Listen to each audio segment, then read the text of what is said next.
do, and Maxine can't come to all of them, but we're lucky to have her here tonight. If you need anything, Maxine, just yell. Okay. All right, in the late 1800s and early 1900s, all the land in this whole area was owned by Andrew Garner. He happened to be my great-grandfather, but I didn't know that he owned all this property until we moved out here, and my dad was out here one day, and he said, "You know this is Grandpa's land?" And I said, "No," and he said, "Yes." He said, "I have pulled fodder out of the bottoms," which the lake was, and worked as a child on it.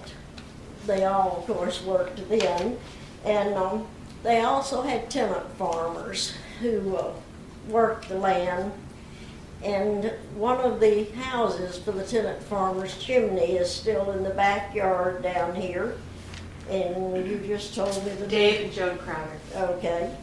Oh, that, and I wonder sometimes if they ever look at that and think about, well, who lived there, and what did they do, and if the land could talk. People say if walls could talk, if the land could talk, because it's always been there, so we could find out so much. But the land has changed hands many times, but somehow corn remained the crop to plant in the bottoms. And when the lake was flooded, I had some people told me you could see corn tops above the water for a while. And Mr. Albert Malone, who did live until the last few years right up the road, had planted the last corn crop that was in there. And in late 1930s, 1939, Mr. Alvin Phillips and his wife, whose name was Aline, came out here and bought this whole area of land. They built their home, which is the coffee shop building, and built it, and it was filled with fine antiques, and all because they had 2 hat factories in New York, and they came to Atlanta, decided to move their business south, and they bought a home in Buckhead. And Norman Malone, who still lives right up the road, worked as a young teenager. The boys around here would work for the Phillips. And he went to the house in Atlanta one time, and he said it really was a mansion, and all the furniture was covered with sheets, just like you see in the movies. So the Phillips were out here 1 year, and they built the lake. Prior to the lake being built, the road was on the other end of the lake. There was no road at this end of it. And after they built the dam and built the lake, they built it for recreation purposes and also to make money with. And they charged $1 a day for people to fish. And Mrs. Phillips wrote down the car tags of the people who had paid her.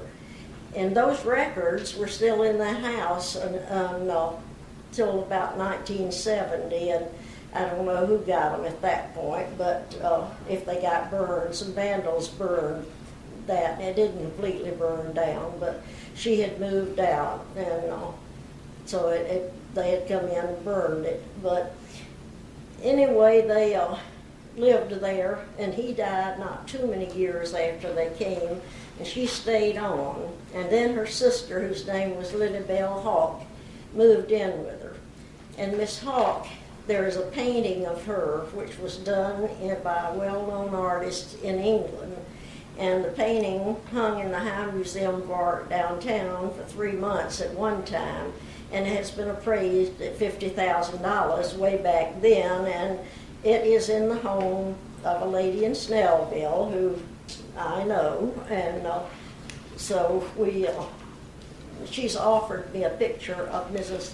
Phillips and Mrs. Hawk together, and since I've been asked to get all this ready for the Historical Society they're going to have her now, we'll have a file on Lake Lucerne, which they've never had before, and the picture will go in there. She's going to get me a copy. That's great. But The Phillipses came in 1939. The 1940 census shows them was living out here. And that she was born in Georgia, he was born in Ohio. Somebody had earlier told me they were from England, but apparently either they didn't know that correctly or the records from the census are wrong, because the census shows them as being Americans. There were a lot of things that went on down here in this lake. At one point, it was used to baptize the people from Lake Lucerne Baptist and from Bethany Baptist, which is down behind Kroger off 78. And both churches used it for their baptisms. They did not have baptismal pools in the churches at that time. Mr. Phillips had built a pavilion here where we are today, over here, and he had hauled in sand and made the original beach that was over here.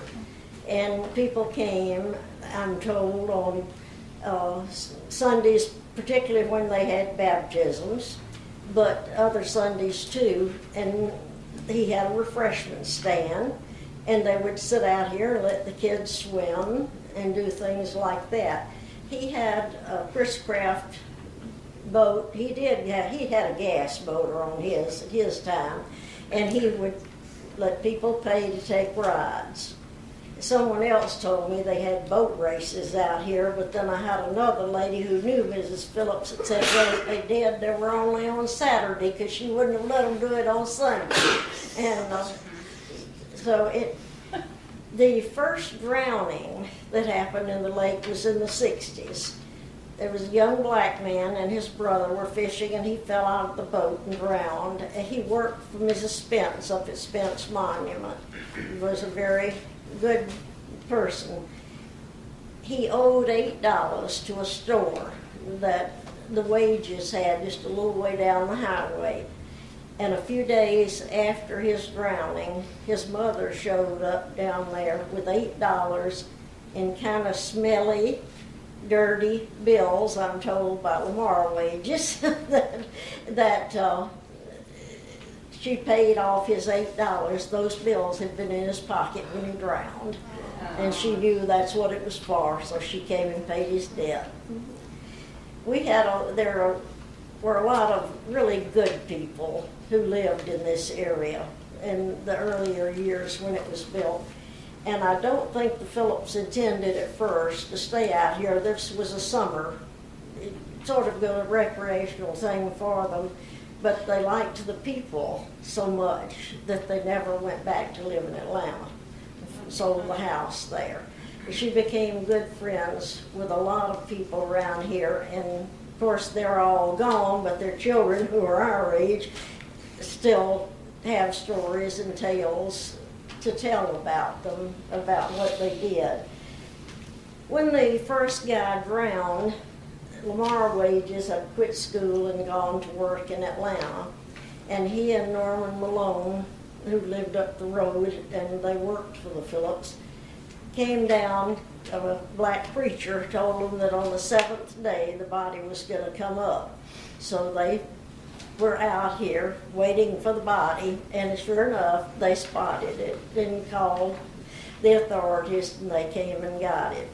The only other 2 drownings have happened in the last 5 years, and I think we all know about them.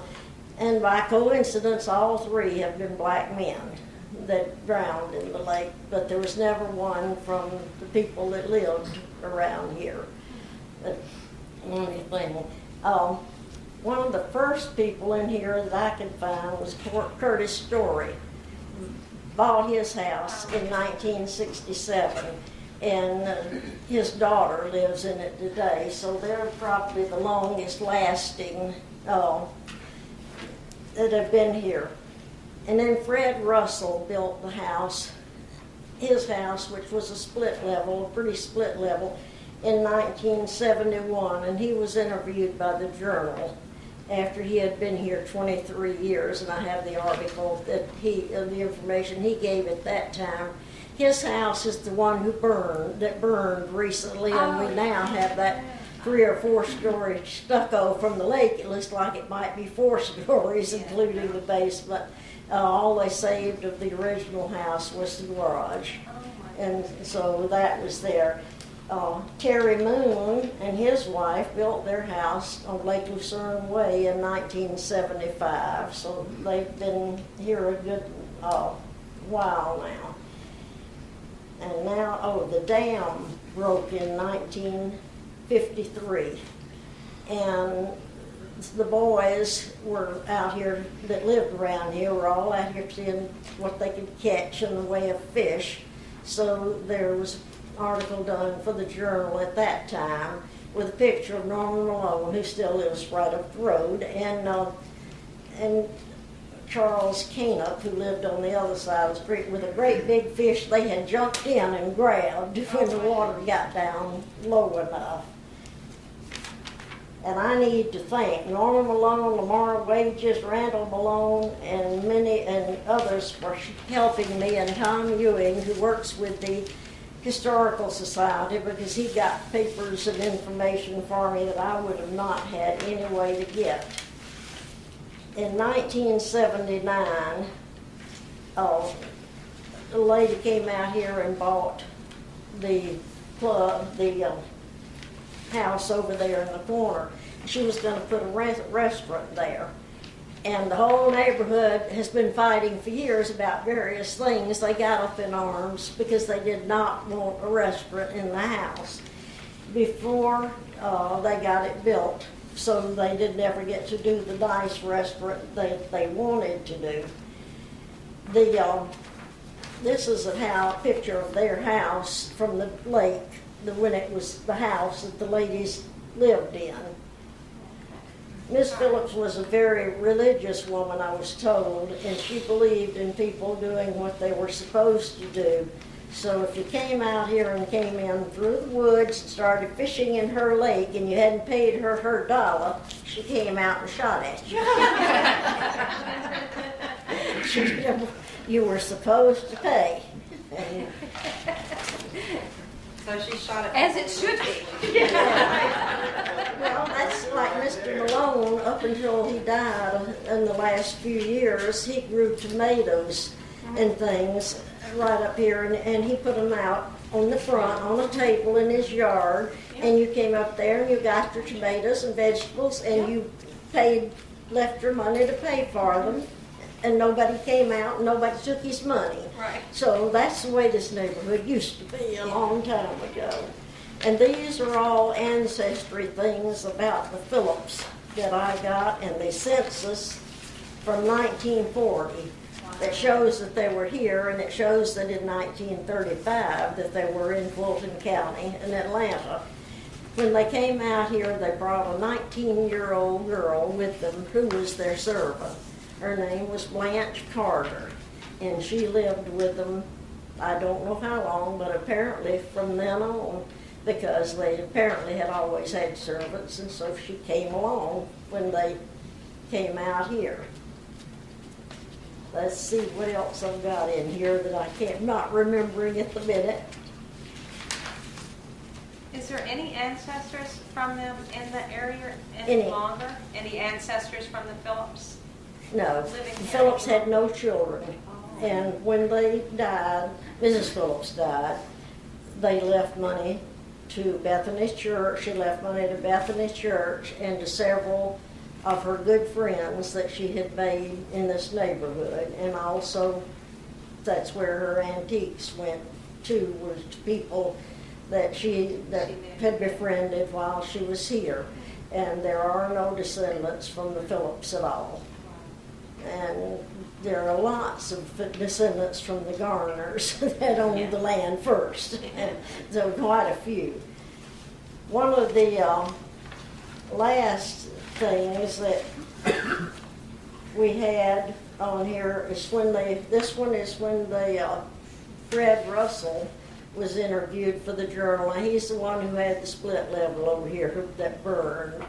And anybody is welcome to read these while I have them here if you want to. There's some more, and there's also the article from the stories when they were interviewed, how they met Phillips he was one of the first homes, and his daughter was in a bad car wreck. And Mrs. Phillips showed up at their house with food and all, and they then became good friends on that at that time.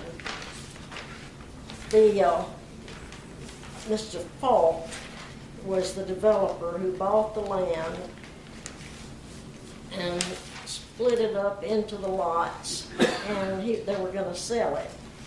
Of course, and he considered this a very upscale, nice neighborhood at that time. Well, the name of the lake was Possum Lake.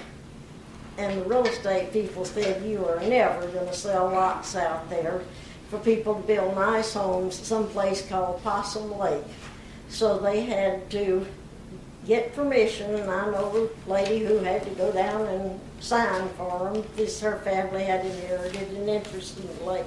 And Mrs. Phillips had left it so that the name could not be changed. And so they had to legally get it all done in order to change it to Lake Lucerne. The reason it was Possum Lake was because there were so many around here, and we've still got a few that we've seen. But Mrs. Phillips, they tell me, had a pet one she called Willie that she went out to feed every night. And Albert Malone's wife up the road and Mrs. Phillips together named the lake Possum Lake because they were so thrilled with the fact that they had all these possums around here. This has been used over the years for different things. Somebody told me there was a mill at one time, but it was on the river. But I never found anything about that, and nobody could remember it.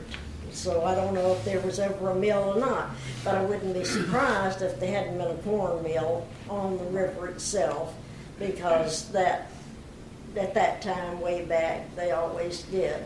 Right across the highway on the other side, over there, Grady Waters had a 2-story log house, and it had a store in the downstairs part. He also had a company there that made cement blocks on the river. And a lot of the teenage boys from Snellville and around worked for him over there. So the livelihood was made for a lot of people off the river and the lake way back. It gave an opportunity to a lot of different people. That is really most all I found out about the lake, but I had fun because I came out here and was only in Snellville school for 1 year, and I met this person right here. And we have been married for 65 years this year. We're supposed to be leaving on a Mediterranean cruise on the 14th of this month, but unfortunately he's got some health problems developed, and I had to call and cancel. So all of our friends who were going with us are now going without us. But we married when we were still in high school. When I lived in Atlanta, and my dad said when he retired we were going back to the country, and this was the country, and believe me, it was the country. Well, thank you so much for a great presentation. Thank you.